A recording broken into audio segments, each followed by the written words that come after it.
We are still in polynomial functions. Now, we will be continuing the discussion about the graphs of polynomial functions. We're done with intercepts. We have two kinds. We have the x-intercepts, which are the values of x when y is equal to 0, and y-intercept, the value of y when x is equal to 0.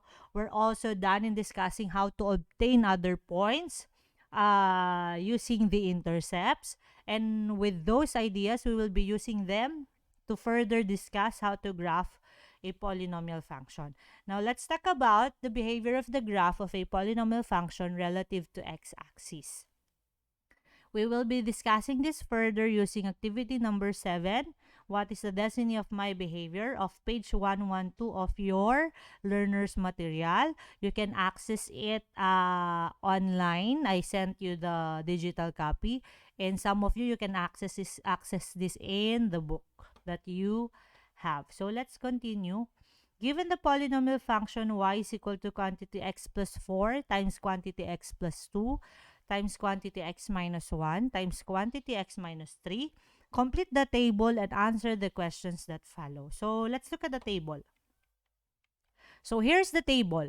Items the negative 5, so items 1 and negative 2 are already done. We will just discuss it further.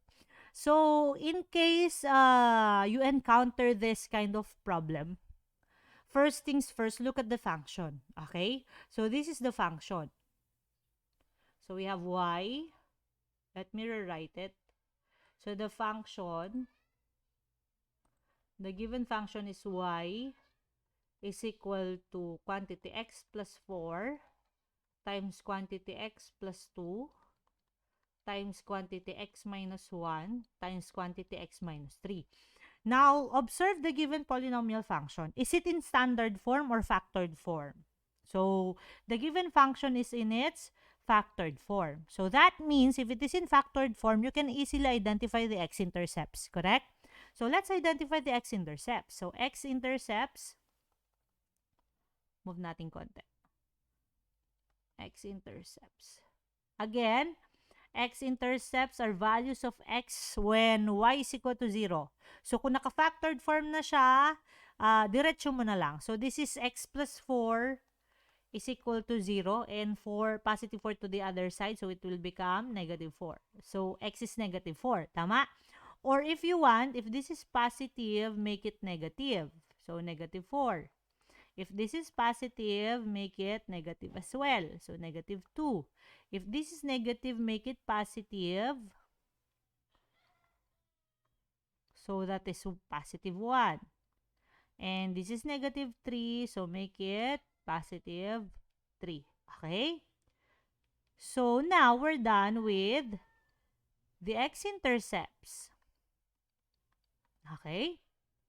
Now, next, remember that if these are the intercepts, therefore, their y values is equal to 0. Okay?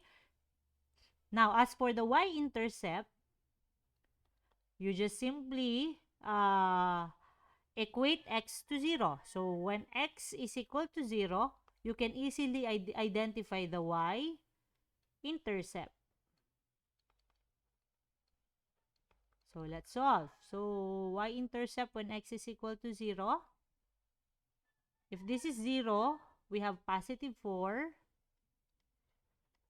If that is 0, if this is 0, we have positive 2. If this is 0, we have negative 1. If this is 0, we have negative 3. 4 times 2 is 8. Negative 1 times negative 3. Negative times negative is positive. 1 times 3 is 3. And 8 times 3 is 24. So, the y-intercept is 24. Okay?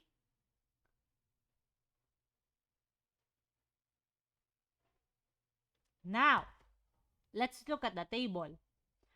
So, when x-intercept is negative 4, the value of y is 0. So, ito 0.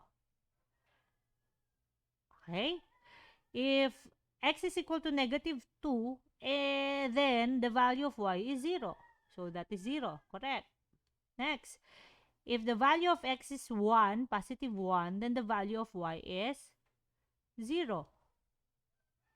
When the value of x is 3, then the value of y is 0 as well. Okay?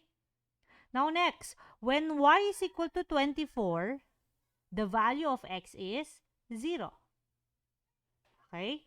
So asan dyan yung 0 natin? When the value of x is 0, ito. When the value of x is 0, this one, when the value of x is 0, the value of y is 24. So this is 24. Okay. Now you see the pattern? So ibig sabihin, mas madali kapag naka-factored form yung function kasi mas madaling i-fill yung table niya. In short, yung natitira natin na negative 4, negative 4, negative 3, positive 2, and positive 4 are called other points. Tama? And we're done discussing how to obtain the values of y and getting the other points of the graph. Tama? So, let's just continue. Now, next. So, this is your first key term. Second key term, remember that to identify the behavior of a graph relative to x-axis, you have to remember or you have to relate it with the value of y to 0. Okay? So, remember that, dun tayo sa second column, sabi niya, relation of y value to 0. So, when the y value is greater than 0, the point is located above. Okay? Above the x-axis. Next, when y is equal to 0, the location of the point is on the x-axis. Okay? Next, when y is less than 0, the location of the point is below the x-axis. That's it. Again, key term number 1, remember that if it is in factored form, kunin mo na lahat yung x-intercepts at saka y-intercept para makomplete mo agad yung table. Okay?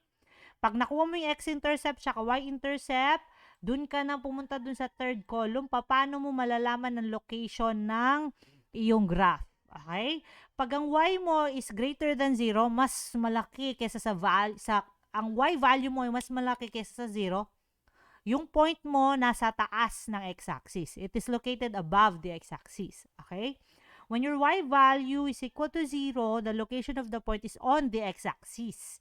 Remember, magkakaroon ka lang ng on the x-axis kapag meron kang tinatawag na x-intercepts. So, technically, sabi ko, di ba, intercepts are points wherein the graph passes through the x-axis. Okay? So, ibig sabihin, kapag ang y mo ay 0, ibig sabihin yung point mo is located on the x-axis. And if your y is less than 0, sorry for that, medyo when y is less than 0, the location of the point is below the x-axis. Let's start. So, 144 is greater than 0. So, y is greater than 0. Therefore, it is located above the x-axis. Now, when y is equal to 0, this is y is equal to 0. Kasi si negative 4 ay intercept. So, ibig sabihin si y ay 0. If y is 0, then this is on the x-axis. Next, if it is negative, mamaya natin solve yung negative 3. Yung 24 naman, is 24 greater than 0, equal to 0, or less than 0? So, y is greater than 0. Therefore, this is above the x-axis. Okay? Next, dito naman tayo. How about here? 1 and 0. 0 is what? With relation to y value, that is y is equal to 0. Therefore, this is on the x-axis. Next, 3 and 0. This is y is equal to 0 as well. Therefore, this is on the x-axis. Now, ang remaining points na lang natin ay negative 3,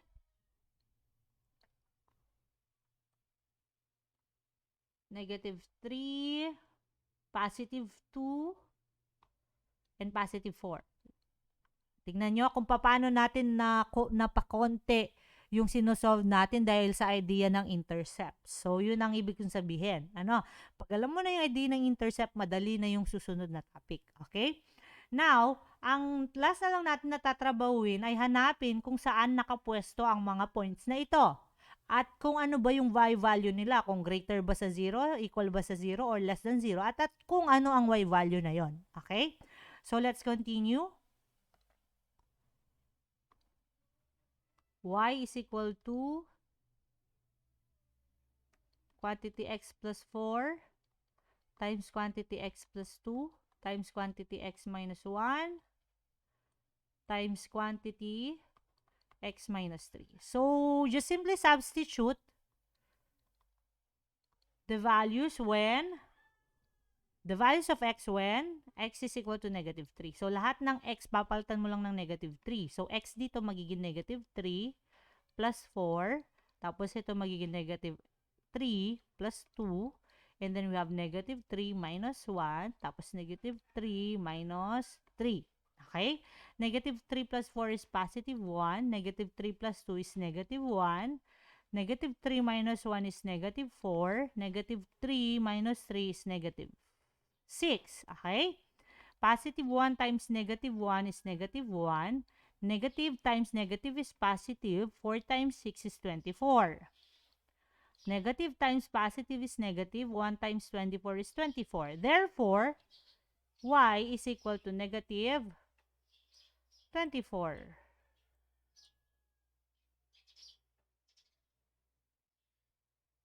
Double check natin.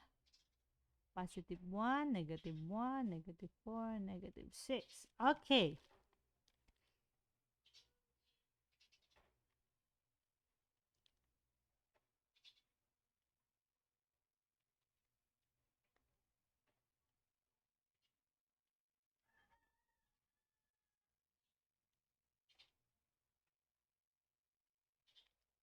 So we have negative 4. Now we will be writing down negative 24 here. So negative 24. Now you have to relate the value of y to 0. Okay? Is negative 24 greater than 0? No. Is it less equal to 0? No as well. It is less than 0? Yes. So negative 24 is less than 0. So if it is less than 0, so this is below the x-axis. Okay? Next. Next, we have positive 2. So, this is negative 24. So, what if the value of x is positive 2? Tuloy na natin dito. Positive 2. So, we have 2 plus 4 times 2 plus 2 times 2 minus 1 times 2 minus 3. So, 2 plus 4 is 6. 2 plus 4 is 6. 4. 2 minus 1 is 1. 2 minus is negative 1. So, 6 times 4, 24. Positive 1 times negative 1 is negative 1. 24 times negative 1 is negative 24. So, that means when x is equal to 2, y is equal to negative 24. Ma'am, pare-pareho ba talaga yan? Hindi, nagsakto lang. Sakto lang. Ang bongga ng book. Laging sakto, no? Laging halos pareho yung binibigay niya. So, this is negative 24. So, y is equal to negative 24. Let me double check my answer before writing it down. Baka meron tayong mali.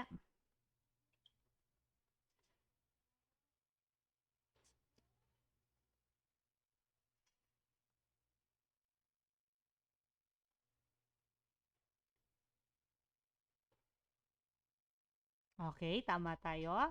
Thank you for patiently waiting. That is negative 24. So negative 24 is greater than 0? No. Equal to 0? No. Less than 0? Yes. So y is less than 0. Therefore, this is below the x-axis. Okay? Nakikita niyo yung pattern natin? On, below, on, above, on, below, on. Meron kayang pattern dyan? Malay nyo meron. Okay? Malay lang natin. Okay. Now, if it is 4, so when x is equal to positive 4, we have 4 plus 4, 4 plus 2, 4 minus 1, and 4 minus 3. So that is 4 plus 4, 8, 4 plus 2, 6, 4 minus 1, 3, 4 minus, or should I say, 4 minus 1 is 3, 4 minus 3 is 1. Okay? 8 times 6 is 48, 3 times 1 is 3. 48 times 3 is 144. Double check natin. Yes, it is 144. So this is 144. So when x is equal to 4, y is 144. Yon. So this is 144. Is 144 greater than 0? Yes. So y is greater than 0. So asan yung ating point? It is above the x-axis. Yan. So, ganyan sinosolve yung activity number 7. Okay? Now, let's answer the following questions.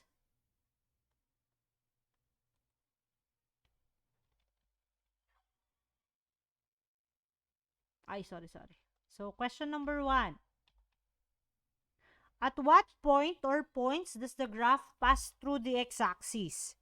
So, ano yung mga points natin kung saan yung point natin or ano yung mga points na kung saan madadaanan niya yung x-axis?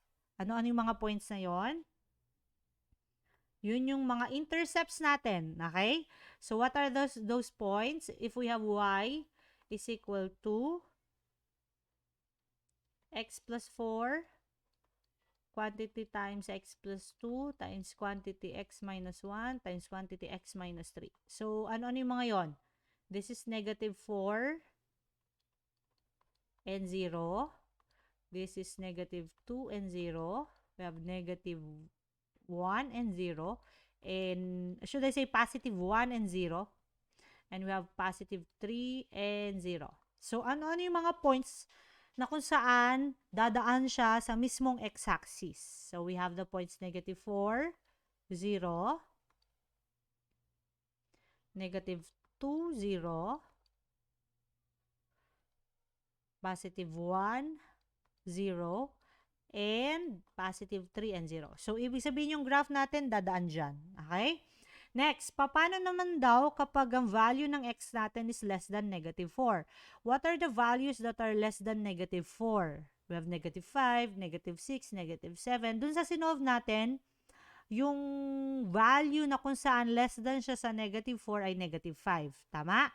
So, kapag ang value natin is negative 5, anong masasabi nyo dun sa graph? Pag negative 5 siya, double check natin yung ginawa natin kanina. Pag negative 5 siya, ang graph natin ay negative 5. Ito yung x. Ang y value na ay 144, greater than 0. So, yung graph above the x-axis. Okay? So, the graph here is above the x-axis. Again, the graph is above the x-axis. Next, how about when the value of x is less than, should I say, x is greater than negative 4, but less than negative 2. Ano yung value na yun? Sabi niya, yung x daw natin ay mas mataas kaysa negative 4. So, if we are dealing with the number line, remember that kapag negative ang pinag-uusapan natin, kung sino yung malapit kay 0, siya yung mas mataas. Okay? So, kung negative 4 ito, tapos ito negative 3, Tapos ito, 0. Banda dito, 0. Asan dyan ang mas malaki ang value pagdating sa number line? Is it negative 4 or negative 3? Ulitin ko, kung ano yung mas malapit kay 0, siya yung mas malaki ang value or tama, ang value. So, asan dyan ang mas malapit kay 0? Negative 3. Correct? So, therefore, negative 3 is greater than negative 4. Okay? Next is less than negative 2. So, if this is negative 2, sabi niya, less than negative 2, mas mababa kay negative 2. So, ano yung value ng x na mas mataas kay negative 4 pero mas mababa kay negative 2? Ayun, si negative 3. So, dun sa table natin, yung interval na ito na tinatawag ay yung negative 3. So, tignan natin. Pag negative 3 siya, eto, negative 3 siya, ang value niya negative 24. Ibig sabihin si y less than 0. So, kung si y less than 0, ibig sabihin below the x-axis yon. So, the graph is below the x-axis. Okay? Next. If the value of x is greater than negative 2 but less than 1, what can you say about the graph? So, paano nalalaman ito? Drawing ka ulit ng number line with reference to x, sabi niya, negative 2. Kung 0 ito positive 1, ito, we have positive 1, negative 1, and negative 2. Ang value daw ni x is greater than negative 2. Mas mataas kay negative 2. Okay? So, kung pag-uusapan natin negative 2 and negative 1, ano yung mas malapit kay 0? Negative 1. So, ito mas malaki. Tama? Now, next. The value of x is greater than negative 2 but less than 1. Pero mas mababa sa 1. In terms of this number line, ano-ano yung mga values na mas mababa kaysa positive 1? Pagpapunta dyan ng number line, decreasing. So, ibig sabihin, pababa. Pagpapunta sa kanan, it is increasing. Yan. So, ibig sabihin, ang values natin na mas mataas kay negative 2 pero mas mababa kay positive 1 ay dalawa. Negative 1 at saka 0. Okay? Doon sa table natin, ang kinuha niyang point ay 0. Bakit kailangan laging 0 ang mas piliin? Kasi 0, when x is equal to 0, the value of y is considered the value of y-intercept. Okay? So, lagi dapat sa table of values mo may 0. Kasi yun ang y-intercept mo. Okay? So, when x is equal to 0, y is positive 24 and y is greater than 0. Therefore, the graph is above the x-axis. Okay? So, ang sagot natin dito is the graph is above the x-axis. Okay. Next, if the value of x is greater than 1 but less than 3, what can you say about the graph? Okay? Yung x mo naman daw, yung x mo. Yung x mo ay mas mataas sa 1. So, if this is 0, say this is 0, this is 1, 2, and then this is 3. Yung x mo ay greater than 1, mas mataas kay 1, so papunta siya doon. But less than 3, pero mas mababa siya sa 3, papunta siya doon. So, ano yung digit na yon? Ito. So, ano yung value na yon? Should I say 2? So, ibig sabihin that is 2. Okay? So, kung 2 yon, anong masasabi nyo sa graph? So, meron ditong 2. If x is 2, the value of y is negative 24. Then, negative 24 is less than 0. If it is less than 0, then the graph is below the x-axis. So, ito ay below. Below the x-axis. Next. Daming questions. What if x naman daw is greater than 3? So, if x is greater than 3, what can you say about the graph? So, ano-ano yung mga values na greater than 3? So, if this is 0, and this is 3, ibig sabihin you're looking for the values that are going to the right of the given number line. So, ano yung mga values na yun? Mas mataas sa 3. Kung trip mo yung 3.1, go 3.1, 3.2, 3.3. Kung gusto mo pakabayani, mag-decimal ka. Pero you may start with 4, 5, 6, 7, and so on. And in our table, nag-start siya sa 4. So, when x is equal to 4, positive 4, what will be the value of y? It is 144. And 144 is greater than 0. Therefore, the graph is above the x-axis. So, yung graph daw natin ay above. Above the x-axis. Okay? So, that's it. Yun na yung ating, yun na kung paano sagutan yung activity 7. Okay? Kailangan nyo ba siyang sagutan? No, we're done answering it. Ginamit lang natin siya as example para malaman nyo kung paano i-determine kung ano ang behavior ng graph relative to x-axis. Remember, if the value of y is greater than 0, then the point is located above the x-axis. When the value of y is equal to 0, then the location of the point is on the x-axis. When the value of y is less than 0, then the location of the graph is above. Or should I say, when x is less than 0, the location of the graph is below the x-axis. Again, pasensya na, nalito rin ako. Y is greater than 0, above. Y is equal to 0, on. And y is less than 0, below. Okay? That's how you determine the behavior of the graph of a polynomial function relative to x-axis.